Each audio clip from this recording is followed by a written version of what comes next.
Sebagai pusat alternatif ibu kota Provinsi Sulawesi Selatan, Kota Makassar merupakan salah satu barometer laju pertumbuhan industri dan ekonomi di provinsi ini. Tak terkecuali dalam bidang industri kecil, seperti usaha pengolahan makanan.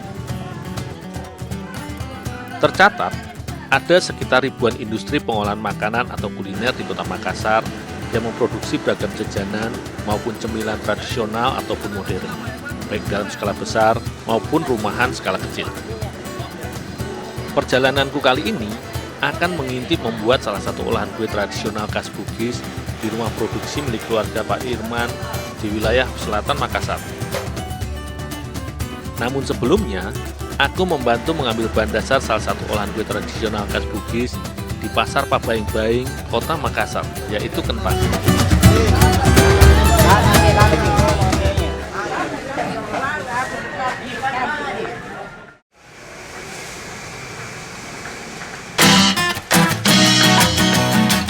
Sejak pertama kali ditanam di bumi Nusantara, kentang yang merupakan umbi dari tanaman rambat ini memang sudah cukup familiar dikonsumsi sebagai bahan dasar olahan makanan maupun untuk dijadikan bahan dasar beragam olahan, jajanan maupun kue tradisional.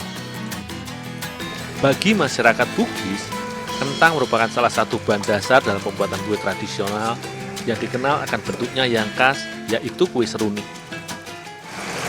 Bu, ini saya kukus dulu ya.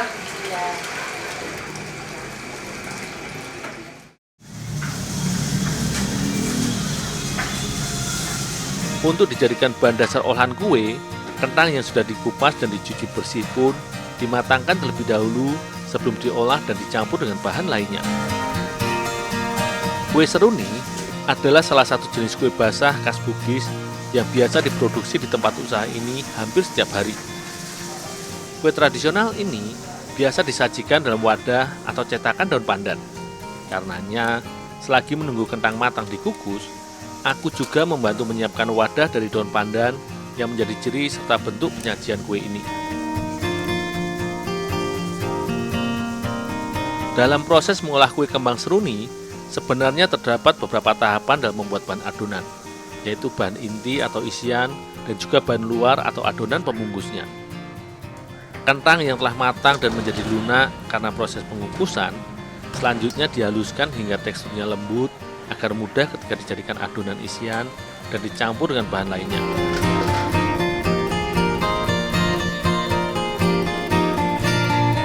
Setelah tekstur adonan isian didapat, kentang yang telah dikukus halus pun disangrai dengan ditambahkan susu bubuk dan juga gula sebagai cita rasa manisnya. Sebagai olahan jenis kue basah, proses pembuatan kue kembang seruni ini sebenarnya hampir mirip dalam pembuatan olahan kueku. Hanya saja, adonan kulit pada adonan kue tradisional khas Bugis ini, adonannya sedikit lebih cair.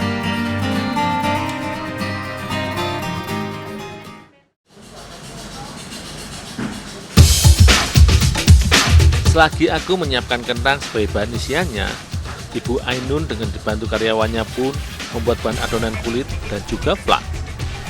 Untuk adonan kulit yang merupakan hasil campuran dari tepung terigu, santan dan juga susu kental manis sebagai pelembut tekstur adonannya, sementara adonan flaknya merupakan perpaduan dari santan, tepung beras ketan yang dicampur dengan susu kental manis, gula, serta garam sebagai cita rasanya. Setelah semua bahan siap, adonan kulit yang masih cair berikut adonan flak pun kemudian dimatangkan. Salah satu kunci dari olahan rumah produksi yang telah dikelola hingga 2 generasi ini adalah kualitas produknya yang selalu terjaga. Selain menggunakan bahan baku yang masih segar, adonan olahan kue pun diproses secara berkelanjutan.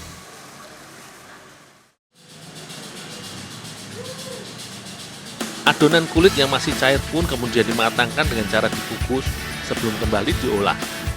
Proses pengukusan ini fungsinya agar adonan menjadi padat dan juga kalis. Begitu pula dengan adonan flak. Adonan flak pun dimasak di atas api sedang hingga volumenya sedikit menyusut dan juga mengental.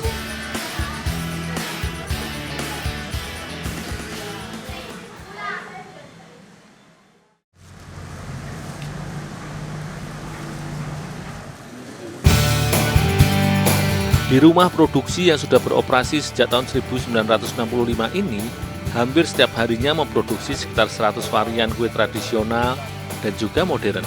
Salah satunya kue kembang seruni yang tengah kami buat ini. Kue olahan basah khas Bugis ini dinamakan kembang seruni karena bentuknya yang cantik, layaknya bunga yang berwarna-warni. Karenanya, adonan kulit pun diberi pewarna makanan agar lebih menarik dan cantik. Selanjutnya, adonan kentang yang sudah menjadi bulatan-bulatan kecil dengan diameter sekitar 3 cm ini kemudian dibalut adonan kulit dan dicubit-cubit dengan alat besi semacam pinset agar membentuk layaknya kelopak bunga yang menjadi ciri dari olahan kue tradisional ini. Sesuai dengan namanya, proses pembuatan kue basah yang juga seringkali disajikan pada acara pernikahan maupun pesta adat pada masyarakat Bugis ini layaknya sedang merangkai bunga, di mana membutuhkan ketelatenan serta cukup memperhatikan estetika dalam menyusun tiap bagian adonan dalam wadah yang terbuat dari daun pandan ini.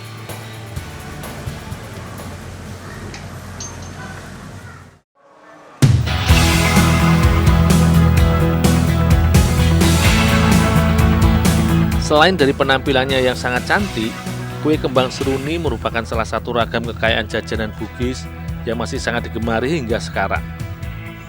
Di rumah produksi yang beralamat di Jalan Kumala nomor 11 Kota Makassar ini, selain mengolah kue seruni, juga mengolah beragam varian kue serta pastry dengan tetap memadukan antara resep jajanan lokal dengan sentuhan yang lebih modern agar jajanan tradisional tetap digemari. Jika berkunjung ke Kota Makassar, tidak ada salahnya untuk mencoba kue basah khas Bugis yang dikenal akan bentuknya serta cita rasanya yang cantik dan manis ini.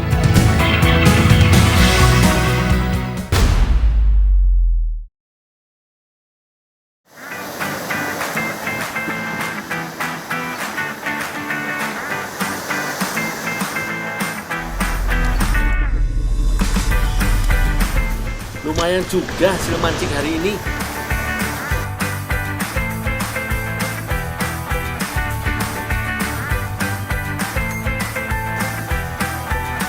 Wah, tugasku belum selesai.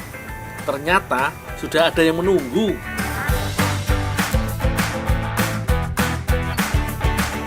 Oke Pak, ikannya segera ku antar.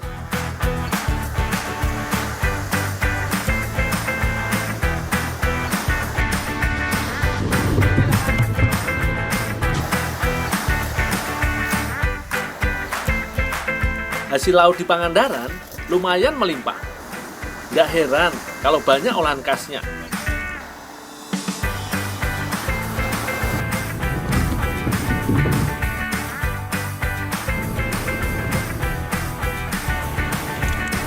Salah satu yang populer jadi oleh-oleh ikan asin jambal roti.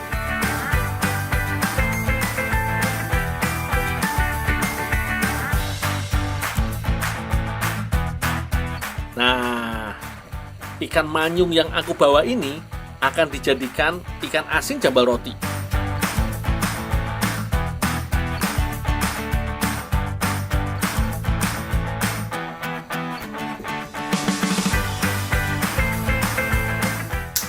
Mang, ikan taruh mana, Mang? Ambil ke sini. Oh, ya, Mang.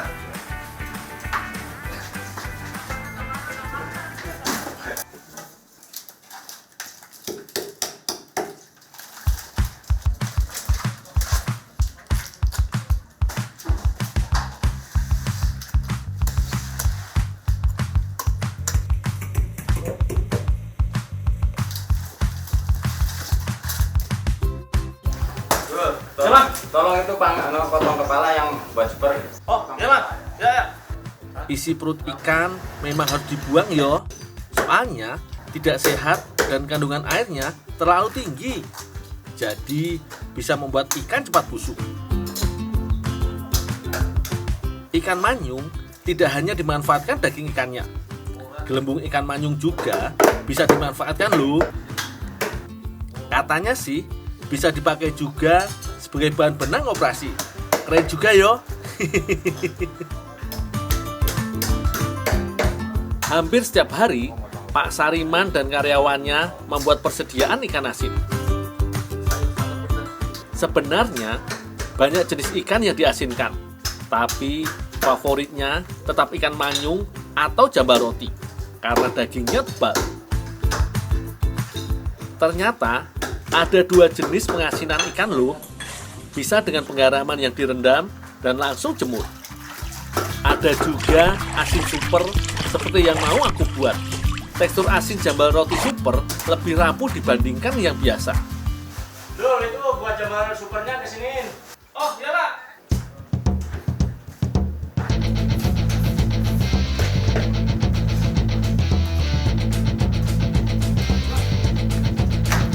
Dul, itu yang apa? Yang kering tinggal dipak aja diangkat. Oh, iya Pak.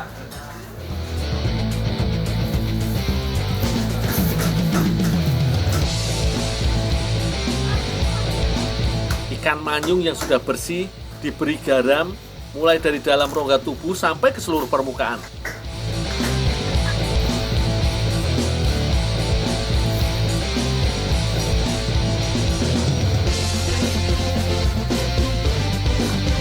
Penggaraman biasanya dilakukan selama 2 hari ya.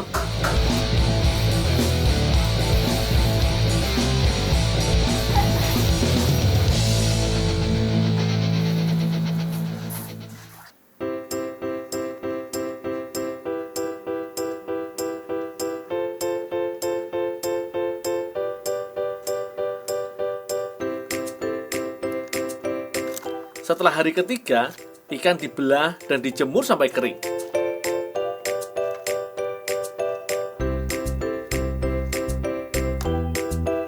Penjemuran dilakukan di bawah sinar matahari langsung. Kalau sehari belum kering, harus disimpan di lemari pendingin. Besoknya bisa lanjut dijemur lagi.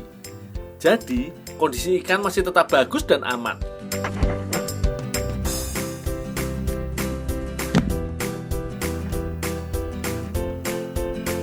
Ikan yang sudah kering juga tetap disimpan dalam lemari pendingin. Jadi, kualitasnya tetap terjaga.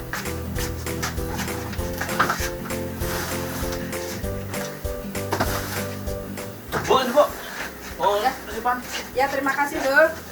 Sebentar, Dul. Dul, ini buat si Neng bikin kue ya. Oh, kasihin si Neng. Iya. Oh, ya deh.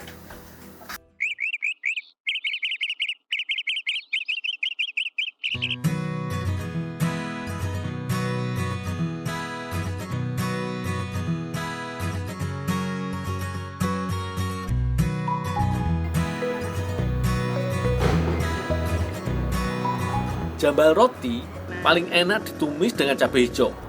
Itu bisa membuat aku menghabiskan 2 piring nasi.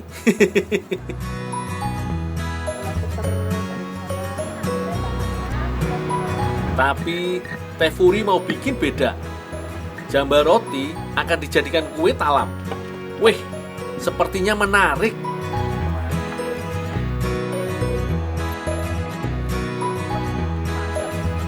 Cara membuatnya sederhana. Hanya membuat adonan dari tepung beras, tapioka, dan santan hangat. Yang encer yo.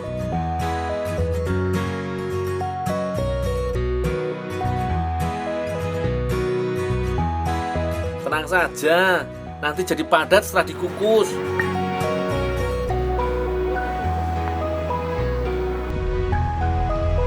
Oh iya, bumbu untuk jambal roti harus disiapkan juga.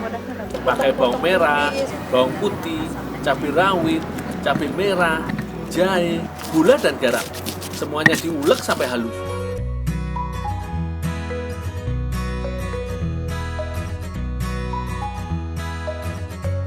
Teh, ini teh jambalnya. Katanya mau dibuat kue.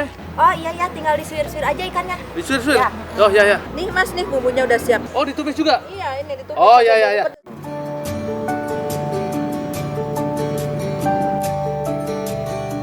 Tinggal menuang adonan talam ke cetakan mangkok yo. Tapi kalau punya cetakan lain juga bisa, bebas-bebas aja kok.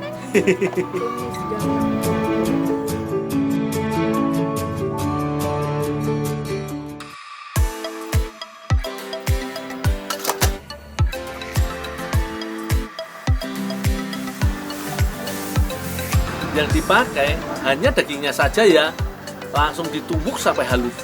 Jadi Saat ditumis, bumbunya bisa mudah tercampur.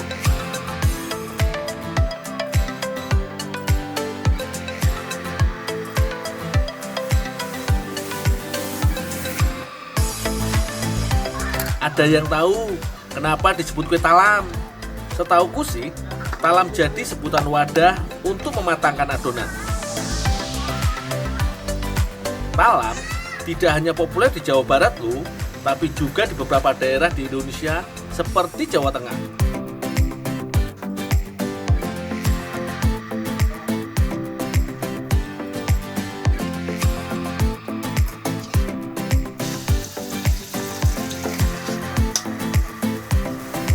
Wah gawat, wangi bumbunya sudah bikin ngiler, membayangkan kelezatan talam. Sekarang giliran jambar roti dimasukkan ya. Tambahkan daun jeruk untuk mengurai bau amis jambar rotinya.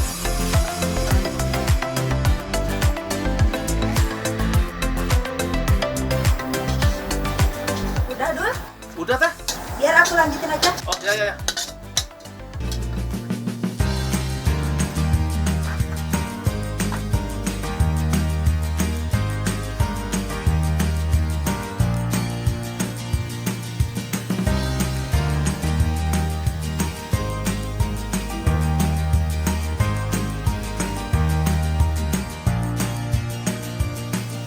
Tinggal mengukus selama 20 menit.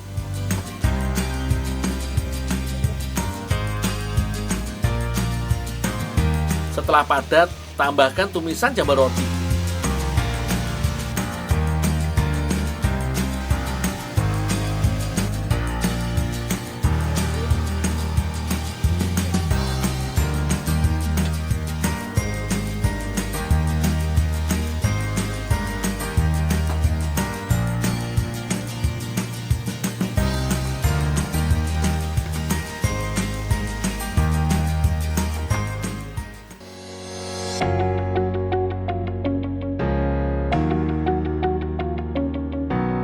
Talam, kue khas Betawi, sudah ada sejak 500 tahun yang lalu.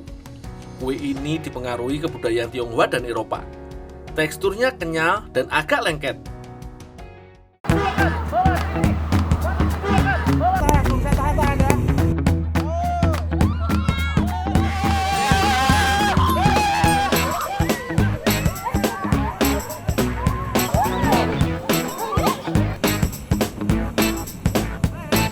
Ayo leret sih, icip kue talam jambar roti dulu.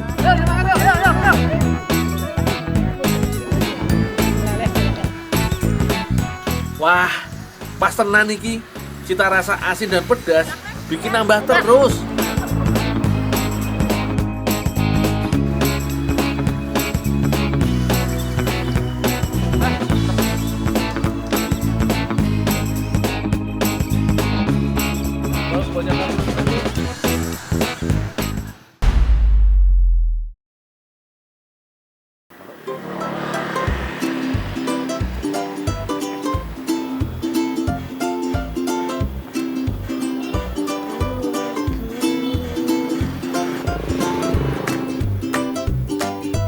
Berpetualang terkadang membuatku rindu rumah.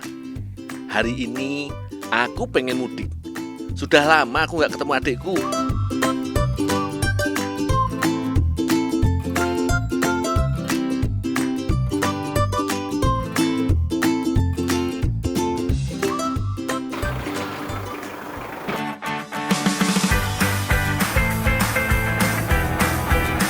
Wah, syukurlah ada yang mau berbaik hati memberi aku tumpangan.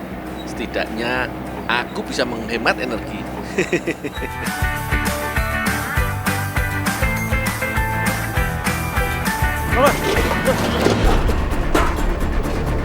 Waduh, Dul. Wah, apa ya hati-hati, Dul. Tiba kabeh piye kuwi? Kayak lho Pak. Gandani iso engko, Mas. Oh bisa dibenerin Pak. Oh, engko diajarin ngono, Mas. Yaudah Pak, nanti tak bantu Pak ya. Oh, Mas. Yo. Yuk Pak ya. Ya, Dul.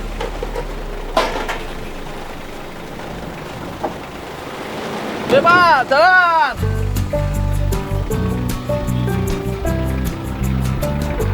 Aku diajak Pak Sigit ke Desa Tumang, Kecamatan Cepogo, Kabupaten Boyolali, Jawa Tengah. Di sini memang sentranya pengrajin tembaga, kuningan dan aluminium.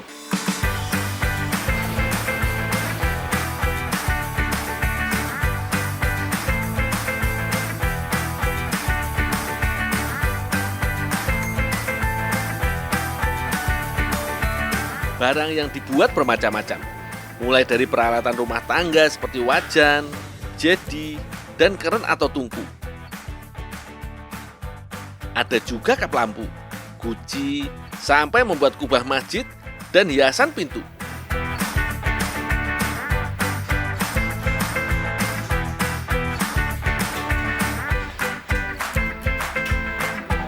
Konsumennya bukan hanya dari dalam negeri saja. Lempengan tembaga ini masih mentah dan mudah rusak kalau langsung dibakar. Pemukulan seperti ini gunanya supaya lempengan kuat, sekaligus memberi bentuk awal benda atau perabot yang akan dibuat. Bising yo, ya beginilah suasana setiap harinya. Terkadang malah terdengar seperti berirama. Nah, kalau sudah selesai, tembaga langsung dibawa ke tempat pembakaran.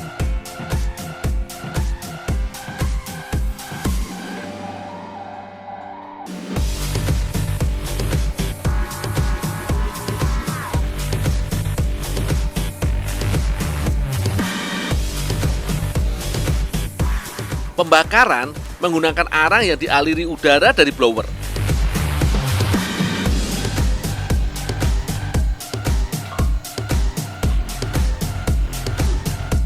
Kalau tembaga sudah tampak memerah, harus segera dipindah ke bagian lain yang belum membara.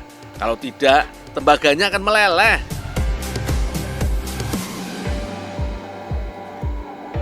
Waktu pembakarannya cukup singkat, sekitar 5 menitan saja sudah cukup. Tembaga langsung dicelupkan ke larutan asam untuk mencuci logam.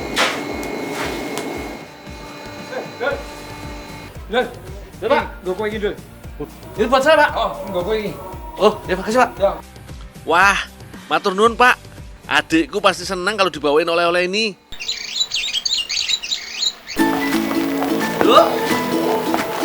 Mas Gundul pulang. Iya, alhamdulillah baik. Bawa apa itu? Ini tak gawe wajan, tembaga. iya, buat masak. Istirahat dulu aja ya. Oh, iya, iya. Ini tak beresin ini Ya, sebenarnya. iya. Mas Gundul, Iya, Pak. jangan lupa bantu Ikra aja wortel. Oh, iya, iya. Oh. Wah, kebetulan adikku sedang di rumah. Oke, Nduk, tak rewangi.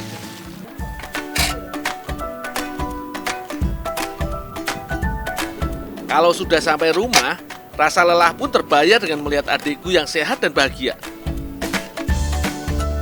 Katanya, dia lagi pengen sosis Solo. Wes, tak cepetin aja rajang isiannya. Unik juga isiannya ini. Wortel, daun bawang, bawang bombay, dan kulit buah naga. Kayak apa rasanya ya? Kulit buah dibuat masakan. Tapi bikinan adikku pasti enak.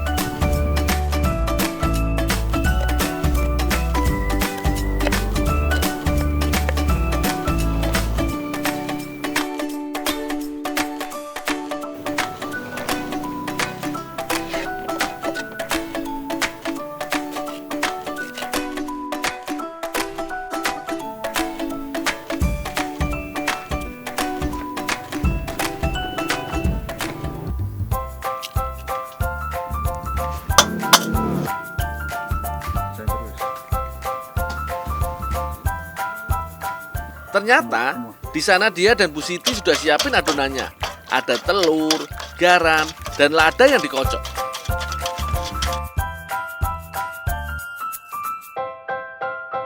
Setelah itu baru campurkan tepung terigunya.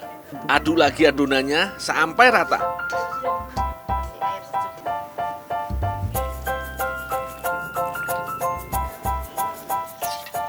Nah, biar warna-warni, bisa juga ditambahkan pewarna alami seperti brokoli yang diparut dan diambil sarinya.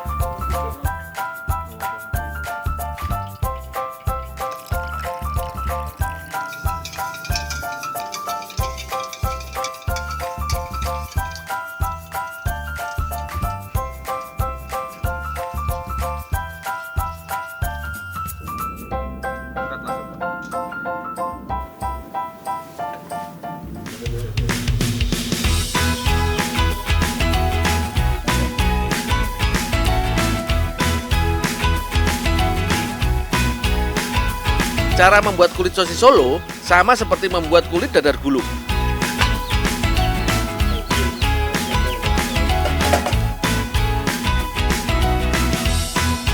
Adonan dituang hingga memenuhi permukaan wajan.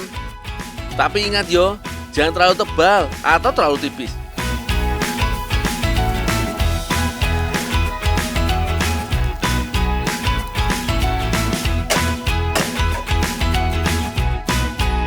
Lalu, tunggu adonan mulai memadat dan bagian tepinya sudah bisa dilepaskan. Artinya, adonan sudah matang.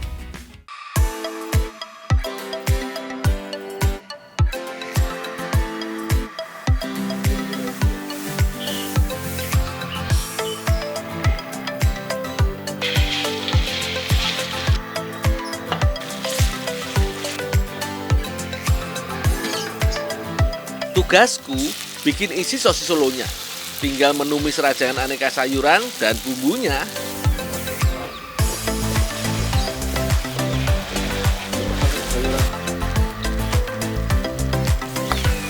Oh iya, isi lainnya juga bisa ditambahkan dengan daging ayam atau lainnya loh, sesuai selera saja.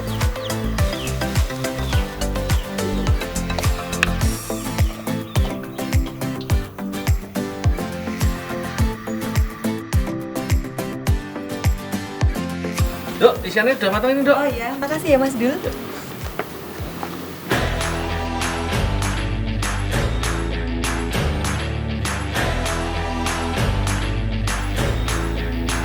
Tumisan yang sudah kubuat tadi dibungkus dengan kulit. Oh iya, isinya jangan terlalu banyak ya. Kalau kebanyakan bisa bikin kulitnya rusak atau sobek.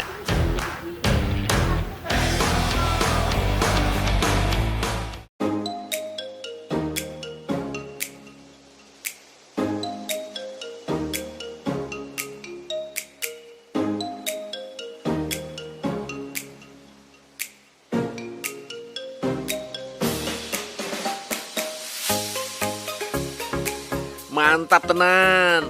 Sekali gigit, kulitnya terasa lembut di lidah. Kalau dikunyah, barulah terasa gurihnya.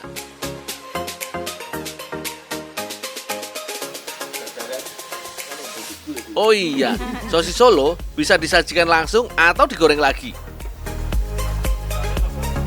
Kalau aku sih, begini saja sudah enak. Ya toh Bu? Ayo Bu, Pak, monggo nambah lagi.